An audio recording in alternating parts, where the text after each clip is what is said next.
Bismillahirrahmanirrahim. Assalamualaikum warahmatullahi wabarakatuh. Pada hari ini saya akan membuat video pernyataan diri dosen dalam unjuk kerja Tridharma Perguruan Tinggi atau yang dikenal dengan PDD UKT-PT bidang pengajaran. Saya Syahrul S. Kepners, MKep, spesialis keperawatan medikal bedah dengan NUPTK 4348766162130173 dengan NIDN 0016108304 dari program studi ilmu keperawatan Fakultas Keperawatan Universitas Hasanuddin. Baik, pada hari ini saya akan membawakan materi secara DIE dengan Delivery Interaction Assessment, di mana saya akan menjelaskan yang pertama deskripsi mata kuliah, kemudian capaian pembelajaran, CPL, CPMK, sub CPMK, kemudian materi pembelajaran, kemudian metode pembelajaran, kemudian strategi pembelajaran interaktif, kemudian sistem penilaian mata kuliah, serta rekaman proses pembelajaran tatap muka luring. Baik, untuk mata kuliah yang saya jelaskan pada video ini adalah mata kuliah dari keperawatan gawat darurat dengan kode 23R01130604, di mana bobot SKS pada mata kuliah ini adalah 4 SKS yang diberikan pada mahasiswa di semester 5. CPL Prodi yang dibebankan pada mata kuliah ini adalah terdiri dari 5 CPL, yakni yang pertama, bertakwa kepada Tuhan Yang Maha Esa, berjiwa maritim, menunjukkan sikap profesional, prinsip etik, perspektif hukum dan budaya dalam bertakwa kepada Tuhan Yang Maha Esa. Berjiwa maritim, menunjukkan sikap profesional, prinsip etik, perspektif hukum dan budaya dalam keperawatan. Kemudian yang kedua, menguasai ilmu keperawatan, sistem informasi dan teknologi kesehatan untuk melakukan asuhan keperawatan berdasarkan pendekatan proses keperawatan yang berbasis penelitian. Kemudian yang ketiga, memiliki kompetensi kerja dan kemampuan berwirausaha dalam bidang keperawatan dan kesehatan yang mampu bersaing secara nasional dan global. Kemudian yang keempat, mampu mengelola asuhan keperawatan yang komprehensif dan berkesinambungan yang menjamin keselamatan klien atau pasien safety berdasarkan hasil penelitian sesuai standar asuhan keperawatan di seluruh area keperawatan sesuai kewenangannya, khususnya penyakit-penyakit yang umum terjadi di Indonesia sebagai negara tropis dan maritim melalui pembelajaran seumur hidup. Kemudian yang terakhir, yang kelima, mampu meningkatkan kualitas pelayanan keperawatan dan kesehatan dengan menerapkan keterampilan meneliti dan mengintegrasikan teori ke dalam praktek keperawatan, di mana CPMK pada mata kuliah ini terdiri dari 5 CPMK, dan saya akan menjelaskan pada video ini dengan CPMK 4 dan juga CPMK 5, yakni mahasiswa mampu mendemonstrasikan dan mengevaluasi asuhan pada klien dari berbagai tingkatan usia dengan kasus keperawatan gawat darurat, dan kemudian mampu mengintegrasikan hasil-hasil penelitian ke dalam aspek dari berbagai tingkatan usia dengan kasus keperawatan gawat darurat. Kemudian untuk sub CPMK sendiri, saya akan menjelaskan pada sub CPMK 7 dan juga sub CPMK 9, yakni mahasiswa mampu merumuskan diagnosis dan menerapkan asuhan keperawatan kegawat daruratan pada klien dengan kasus non-trauma atau kegawat daruratan sistem neurologi, kardiologi dan respirasi, gastroenteritis dan genitourineria, endokrin, indera khusus dan toksikologi, dan juga envenomation. Dan saya akan fokus ke kasus-kasus kegawat daruratan kardiologi. Kemudian sub CPMK 9 mendemonstrasikan penanganan kegawat daruratan secara komprehensif berdasarkan evidence based nursing. Kemudian mata kuliah ini memiliki pustaka utama, yakni yang paling utama adalah Emergency Nurse Association. Kemudian untuk pendukung kami memasukkan juga beberapa jurnal-jurnal artikel penelitian yang telah kami susun. Kemudian mata kuliah ini memiliki bahan kajian ataupun materi pembelajaran sekitar 20 bahan kajian, dan pada hari ini kami akan fokus ke materi pembelajaran terkait asuhan keperawatan pada klien yang mengalami kegawat daruratan sistem kardiovaskuler. Kemudian mata kuliah sebagai prasyarat mata kuliah ini, yang pertama adalah mahasiswa telah memprogram mata kuliah keperawatan dewasa 1, 2, dan 3, kemudian keperawatan anak, keperawatan maternitas, dan keperawatan jiwa. Kemudian metode pembelajaran pada mata kuliah ini yakni kuliah tatap muka, penyampaian konsep dan teori dasar secara terstruktur oleh dosen pengampu, kemudian case method, analisis kasus nyata berbasis evidence untuk melatih penalaran klinis, kemudian simulasi and role play, ini skenario simulasi klinis dan role play untuk mengembangkan respon tindakan darurat, kemudian small group discussion, diskusi kelompok kecil untuk memperdalam pemahaman kasus klinis, kemudian clinical skill lab, latihan keterampilan prosedural di laboratorium keperawatan terpadu, dan yang terakhir self direct learning, pembelajaran mandiri terstruktur melalui modul, jurnal, dan panduan klinis. Kemudian strategi pembelajaran interaktif yang kami terapkan pada mata kuliah ini, yang pertama adalah lecture, pemaparan konsep kegawat daruratan berbasis kurikulum dan pedoman klinis terkini, kemudian case based learning, ini analisis kasus gawat darurat nyata untuk membangun penalaran klinis mahasiswa, kemudian small group discussion, kolaborasi kelompok dalam merumuskan diagnosis dan prioritas intervensi, kemudian clinical simulation, demonstrasi asuhan keperawatan gawat darurat menggunakan high fidelity manikin, kemudian terakhir debriefing dan reflection, evaluasi bersama dan refleksi kritis untuk memperkuat pembelajaran bermakna. Dan sistem penilaian mata kuliah ini sebagai asesmen, yang pertama adalah keaktifan mahasiswa dalam membuat seluruh tugas-tugas konsep dan klinis itu sekitar 20%, kemudian keaktifan dalam membuat tugas-tugas clinical skill laboratory itu sekitar 20%, dan juga keaktifan dalam membuat case study tugas asuhan keperawatan kasus-kasus real di lapangan terkait kegawat daruratan 25%, kemudian OSCE 15%, dan kemudian untuk ujian final akhir itu sekitar 20%. Baik, demikian kita akan langsung masuk ke pemutaran video pembelajaran.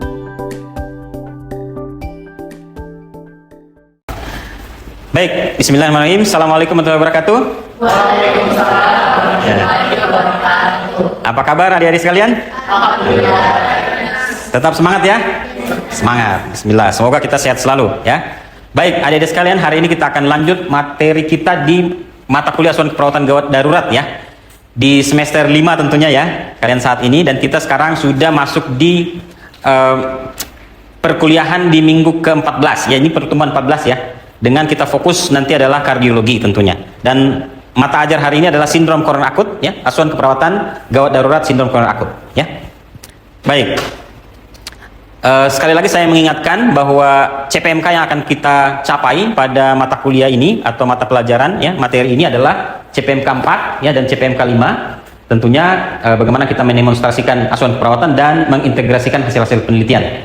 Dan kita akan fokus ke sub CPMK 7 serta 9, di mana nanti kita akan fokus juga ke materi kardiologi, karena dosen yang lain akan membawakan materi-materi misalnya kayak neuro ya, ada juga endokrin ya, sampai nanti ada toksik ya atau keracunan. Kita fokus ke kardiologi.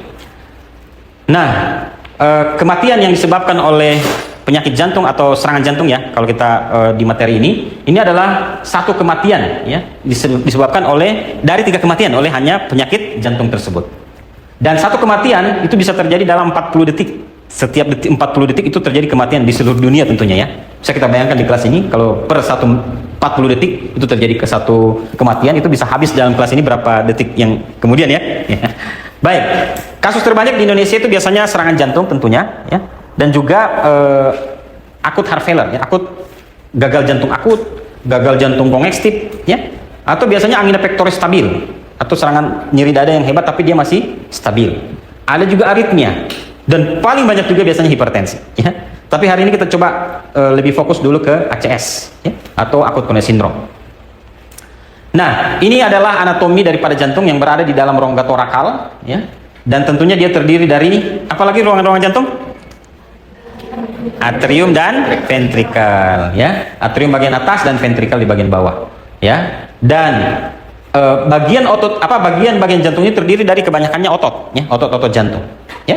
Jadi otot-otot jantung ini adalah berfungsi untuk memompa, ini ya, otot-otot jantung. Nah, tetapi karena dia berfungsi untuk memompa, tentunya dia juga butuh suplai nutrisi dan oksigen yang harus diberikan oleh tentunya jantung itu juga, ya, karena dia memompa darah. Nah, dia juga akan mendapatkan darah, ya, sebagai perfusi, ya, sebagai pembawa oksigen atau pembawa nutrisi, ya, glukosa untuk proses metabolisme di otot jantung tersebut. Nah, bayangkan kalau dia tersumbat, ya. Jadi dia butuh oksigen untuk fungsi hidupnya, fungsi kehidupan sel miokard, ya. Sel terkecil adalah miokard. Jadi sel miokard ini mendapatkan oksigen, mendapatkan glukosa untuk metabolisme aerob atau metabolisme dengan menggunakan oksigen. Ketika tidak ada oksigen, itu terjadi metabolisme anaerob yang tidak menggunakan oksigen, yang menghasilkan asam laktat. Ya, asam laktat itulah yang membuat nyeri dada, ya, pada pasien-pasien serangan jantung. Ya, kalau kita lihat di sini, ini blokadenya. Jadi ada blokade ini lemak yang dihasilkan oleh penumpukan lemak yang terus-menerus, ya, pada tubuh, ya, karena pola hidup yang kurang sehat, ya. Misalnya makan terlalu banyak junk food, ya, merokok, terlalu sering begadang, ya. Nah, itu juga jelek, ya, sebetulnya untuk kondisi tubuh atau kondisi pembuluh darah jantung atau pembuluh darah koroner, ya. Ini namanya pembuluh darah koronaria. Nah, ini namanya aterosklerosis, ya. Awalnya dia rusak pembuluh darahnya, endotel pembuluh darah, dan disitulah menumpuk lemak-lemak, ya, hingga lemak-lemak sehingga terbentuklah kolagen plak. Dan ini juga yang paling bahaya adalah pada saat kolagen plak ini atau covernya ini atau lapisan atasnya itu pecah. Nah, disitulah tubuh merespon untuk mengeluarkan pembekuan darah, yang terjadilah trombus. Tapi justru niat bagus itu justru berujung malapetaka, ya, malapetaka sehingga pembuluh darah yang mau lewat ke otot jantungnya justru tersumbat, ya, teroklusi, ya. Awalnya kan plong nih, lama kelamaan kalau ini aterosklerosis, ya, kalau belum pecah dia sebetulnya masih ada yang lewat tuh, ya, tapi kalau sudah pecah terbentuk trombus, ya, alamatnya akan malapetaka untuk pasien. Ya, tapi kita sebagai tenaga kesehatan, kalian adalah calon nurse, calon perawat, selalu mengedukasi supaya tidak terbentuk plak. Bagaimana caranya? Lifestyle-nya harus bagus, ya, olahraga dan lain sebagainya. Nah, ini ada dua jenisnya, ya. Secara ini adalah coronary artery disease atau angina penyakit jantung koroner, ya. Ini biasanya ada dua, ada yang angina pectoris stabil, ada yang sindrom koroner akut. Kalau yang stabil ini dia cukup istirahat sudah hilang rasa tidak nyaman di dadanya. Tapi kalau yang ini dia mendatangi UGD karena sangat berat. Istirahat tidak cukup, ya. Istirahat tidak cukup dengan menghilangkan nyerinya, ya. Ada angina pectoris stabil, tak stabil, ada non ST elevasi, ada ST elevasi miokard infarct, ya, atau STEMI, dan ini yang paling bahaya karena sumbatannya total. Ini sumbatannya total, ini parsial, ya, sebagian, dan ini sumbatannya lebih dari kurang dari lagi sebagian. Nah, bagaimana caranya diketahui? Caranya diketahui adalah nyeri dada, ya. Tentunya nyeri dada dan evolusi EKG. Nyeri dada dan evolusi EKG ini bisa kita di luar rumah sakit nih, ya. Ya, kalau tidak bawa EKG, ya nyeri dada saja, ya, yang bisa dikenali atau bisa diidentifikasi secara cepat. Kalau enzim itu biasanya di rumah sakit, ya. Ya, kita periksa. Bagaimana nyeri dada itu? Yang pertama adalah onset. Onset itu kita kenali kalau misalnya pasien mengeluh, ya, contohnya dia mengeluh jam 5 subuh, ya, nyeri dada paling hebat. Sekarang dia ke rumah sakit sudah jam 9 tuh. Berarti nyeri dadanya sudah berapa onsetnya? Lama onsetnya. 5, 6, 7, 8, 9, 4 jam. Selama 4 jam itu dia mengalami nyeri dada hebat, berarti onset atau masih 4 jam. Nah, golden time-nya itu adalah 12 jam, ya. 12 jam. Golden time itu adalah masa emas untuk dilakukan pertolongan secara cepat, ya, supaya nanti pasien tertolong dan otot jantungnya menjadi lebih normal kembali seperti sedia kala. Nah, itu harapannya, ya. Apa penyebabnya? Penyebab paling sering itu adalah bisa dia beraktivitas yang berat, tiba-tiba nyeri dada yang hebat, nah itu biasanya ya. Atau bisa saja dia stres, tingkat stresnya sangat tinggi, itu juga bisa. Ya. Nah, atau bahkan juga ada pasien yang sedang istirahat dia mengalami serangan jantung. Nah, itu berbahayanya ya. Ini serangan jantung itu tidak tunggu sedang istirahat kah ya, sedang beraktivitas berat, tapi kebanyakannya sih sebetulnya yang setelah beraktivitas yang berat ya. Tapi banyak juga yang sedang istirahat tiba-tiba bangun langsung mengalami serangan jantung. Itu biasanya karena kondisi adrenalin yang meningkat ya pada saat istirahat. Dan adrenalin itu bisa mengikis daripada cover daripada aterosklerosis tadi, itu dia bisa kikis dan bisa mengalami rupture. Ya. Kemudian letak radiasinya, radiasinya itu dia menjalar ya. Ini khasnya nih kalau serangan jantung. Dia menjalar sampai ke rahang ya, ke tangan kiri ya, atau ke tangan lengan kanan itu juga bisa. Kemudian severity-nya itu kita bisa tanya 0 sampai 0 kah, 1 sampai 3 kah, ya, 3 sampai 4 atau 3 sampai 4, 3 sampai 6 ya. Kemudian 7 sampai 9 atau 10 itu ya. Kalau 10 itu sudah sangat nyeri atau sangat berat ya. Nah, itu kita bisa tanya skalanya. Nanti kenapa penting nih skala? Untuk supaya nanti bisa mengetahui nanti pada saat kita lakukan tindakan menurun atau tidak. Ya, jadi kita tanya skalanya setelah tindakan, sebelum tindakan, setelah tindakan juga tanya skalanya. Nah, ini biasanya kita akan, walaupun memang ini subjektif, tapi ini sangat bermakna. Ya. Bermakna untuk kita tahu bagaimana tindakan kita berhasil atau tidak. Ya. Timingnya dia terus-menerus juga sebetulnya tidak terlalu lama ya, sampai 2 jam tidak. Tapi bisa saja dia di bawah 1 jam, tapi selama 1 jam itu dia tetap nyeri dada. Nah, itu khasnya. Ya. Ya, dan juga salah satunya dia mencengkram dada, bukan menunjuk, itu juga khas. Dia mencengkram di mana yang sakit ya, dia tidak bisa tunjuk secara pasti. Nah, itu salah satu juga yang khas daripada serangan jantung ini. Nah, tanda yang lain adalah segmen ST. Nah, ini yang paling kita harus, nanti akan ada perkuliahan selanjutnya ya, CSL, untuk bagaimana kita kaji lebih dalam bagaimana ST elevasi tersebut atau ST segmennya. Apa itu evolusi ST segmen? Kita lihat. Nah, ini. Jadi ada ST di gelombang EKG. Masih ingat gelombang EKG? P T ya, jadi P QRST. Nah, nanti kalau misalnya ST di antara T dan S itu ada segmen ST. Nah, disinilah yang terjadi di G point ini harus normal dan dia ketemu dengan baseline atau garis isoelektrik. Begitu dia naik, nah ini masalah ini. Dia akan naik, itu dah yang namanya serangan jantung. Atau yang turun begini, bisa juga ini serangan jantung ya. Tapi lebih parah yang ini. Masih ingat tadi yang paling parah? ST? Nah, ST elevasi atau kita bilang ST elevasi miokard infarct atau STEMI tadi ya. STEMI, itu yang paling parah. Nah, ini lokasi-lokasinya ya. Jadi kita tahu nih di mana terjadinya kalau misalnya kita lihat dari V1, V2, V3, V4 anterior, 1 AVL, V5, V6 lateral, inferior, 2, 3 AVF, dan ini tidak berubah. Ini tetap konstan ya, ilmunya paten ya. Ilmunya paten. Contohnya ini, kalau ini naik ya, naik. Nah, kalau kita kembali ke sini yang naik berarti V1, V2, V3, V4, septal anterior. Jadi kita bisa terawang, wah ini otot jantung bagian septal anteriornya nih, atau anteroseptalnya yang bermasalah dengan hanya melihat gambaran EKG, ya, begitu. Nah, kemudian adalah enzim. Nah, tentunya enzim ini adalah biomarker atau katalisator di dalam otot jantung. Ya, pada saat otot jantung rusak, ya, karena tadi serangan jantung itu biasanya dia akan keluar dan dia akan terakumulasi dalam pembuluh darah. Setelah pembuluh darahnya diambil darah, diperiksa, dia akan terlihat enzimnya meningkat. Kenapa? Karena dia berasal dari otot yang rusak. Nah, itu, ya, itu baiknya kalau kita ada pemeriksaan enzim. Tetapi kalau tidak ada pemeriksaan enzim, cukup dua tadi, ya, nyeri dada sama evolusi EKG. Kalau tidak ada EKG, ya nyeri dada itu sudah sangat luar biasa kalau kita tahu identifikasi, ya. Nah, apa tindakan kita? Ya, tindakan kita adalah kaji. Tentunya seorang perawat harus tetap dalam kondisi yang prima, komunikasi terapeutik yang mantap, tidak boleh tegang, ya, tidak boleh cemas, tapi tetap tegas dalam cepat dan tepat dalam melakukan pertolongan. Ya, kalau di kegawat daruratan kita apa? Airway, breathing, sirkulasi, disability, exposure, tetap itu ikut. Bagaimana airway-nya? Apakah bebas atau tidak?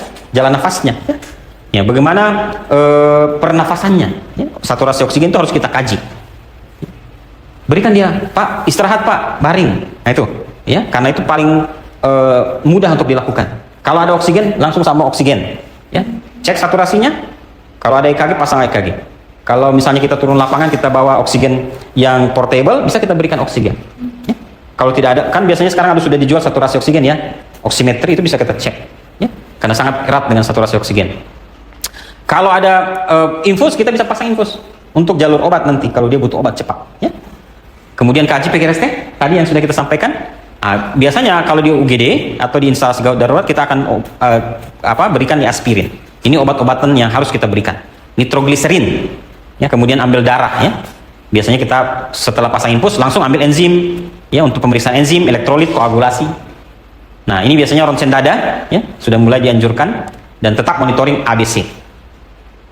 Atasi kecemasan, jangan sampai pasiennya tidak cemas, perawatnya yang cemas. Bagaimana modelnya itu ya? Ya, mungkin saking gregetnya dia juga cemas, ya, itu kalau bisa hindari. Nah, antisipasi kegawat daruratan lain RJP, ya, kita sudah pelatihan RJP, ya, sudah materi RJP kemarin di CSL dan bahkan sampai di C-Shock, ya, itu harus betul-betul disiapkan. Nah, apa diagnosis perawatannya? Ya, banyak diagnosis yang bisa muncul, tapi 3 utama kalau di instalasi atau di kondisi kegawat daruratan. Ya, nyeri akut yang saya bold, ya, resiko penurunan curah jantung dan anxiety. Ya, itu yang paling kita harus fokuskan. Ya, nyeri akut, resiko penurunan curah jantung, kecemasan. Ada satu resiko shock, tapi 3 yang di atas ini yang perlu kita betul-betul pantau. Tingkat nyerinya, curah jantungnya, dan tingkat ansietas. Kalau dibuat rangkuman dalam 30 menit awitan nyeri tidak ada, ya. Skala nyerinya menurun tentunya kalau kita setelah berikan tindakan, kemudian tidak menunjukkan kesakitan, atau dia tidak berkeringat dingin. Biasanya itu pasien juga berkeringat dingin sampai itu bajunya basah karena keringatnya. Itu yang sering terjadi juga tuh. Ya, kalau di curah jantung, ya, sistolnya, ya, sistol itu di atas 90. Ya, frekuensi jantungnya di bawah 100. Kalau kita pasang kateter, ya, bisa sampai 0,5 sampai 1 ml per kilogram berat badan per jam. Itu untuk urine output. RR-nya, respirasinya 12 sampai 20. Ronhi kalau kita auskultasi tidak ada ronhi di dadanya, edemanya tidak ada, tidak terbentuk hepatologis kalau dari hasil EKG, ya, nanti kita jelaskan lebih dalam ini. Tidak ada sesak, ya. Cemasnya tidak ada, ya. Cemasnya berkurang, tanda-tanda vitalnya dalam batas normal, tidak gelisah, ya, dapat beristirahat. Nah, ini yang paling penting. Saya kira itu, ya. Ini tadi, ya, pemasangan terapi fibrinolytik bila datang kurang dari 3 jam atau 4 jam, ya. Ini. Atau dia kalau misalnya kita mau pasang balon di intervensi cath lab lebih dari 90 menit. Oh, kalau begitu nggak usah. Kita pasang saja fibrinolytik dulu. Kita kasih obat saja dulu. Tapi kalau yakin cepat, ya, atau datang pasien lebih dari 3 jam, itu kita pasang atau kita siapkan percutaneous coronary intervensi atau pemasangan cincin jantung itu. Kesimpulannya adalah, jadi memang perlu untuk kita identifikasi cepat, kenali, kemudian tata laksana, aktifkan emergency medical system atau SPGDT.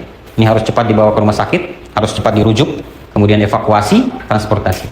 Penanganan cepat dan tepat, reperfusi baik, ya, kembalinya perdarahan ke otot-otot jantung pasien baik dan kembali normal, tentunya dengan rehabilitasi jantung. Ini penanganan lambat, ya, gagal jantung bisa saja, ya, henti jantung, mengancam jiwa, ya, pastinya RJP, AED dan drugs. Bisa sampai pasiennya mengalami kematian. Saya kira itu. Adik-adik sekalian, ada pertanyaan? Siapa tahu ada 1-2 pertanyaan sebelum kita akhiri materi kita pada hari ini. Silakan. Ya, silakan. Nama? Terima kasih sebelumnya. Perkenalkan, nama saya Nur Fadila dengan akhiran NIM 049. Jadi pertanyaan saya itu di beberapa kasus itu banyak pasien serangan jantung yang awalnya didiagnosis dengan GERD. Nah, karena kemiripan dengan gejala nyeri ulu hatinya, nafs. Nah, apa pembeda paling spesifik pada anamnesis yang bisa langsung mengarahkan kecurigaan tersebut ke arah sindrom koroner akut? Mantap, bagus pertanyaan beliau, pros dulu. Biar kita semangat, ya. Alhamdulillah. Bagus banget, ya, pertanyaannya. Apa perbeda atau apa yang menjadi tanda, ya? Ini bukan serangan jantung nih. Ini GERD, ya. Biasanya itu GERD, ya, paling sering terjadi, ya. Pertama adalah serangan jantung itu kalau secara normal dia terjadi pada usia-usia di atas kalau sekarang sudah bergeser tuh di atas 30 tahun, ya, atau ya paling ini 35 tahun.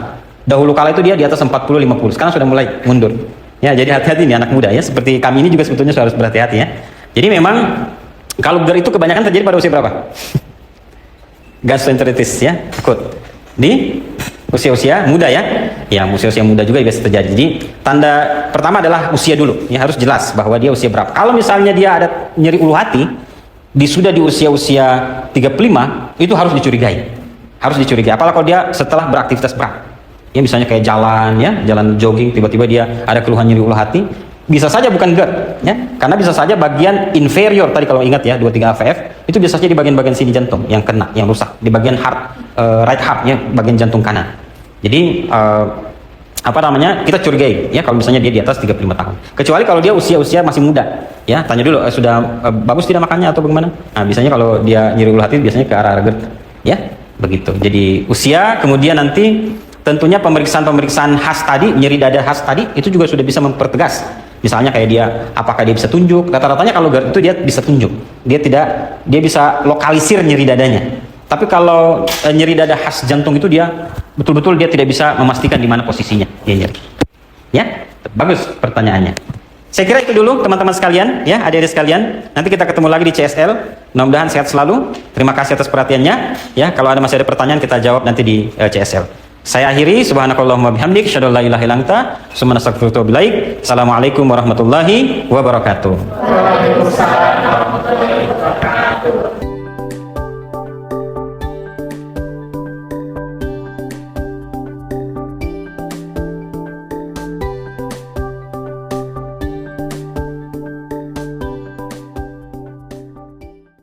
Demikian video PDD UKTPT bidang pengajaran yang telah kami buat. Terima kasih atas perhatiannya. Assalamualaikum warahmatullahi wabarakatuh.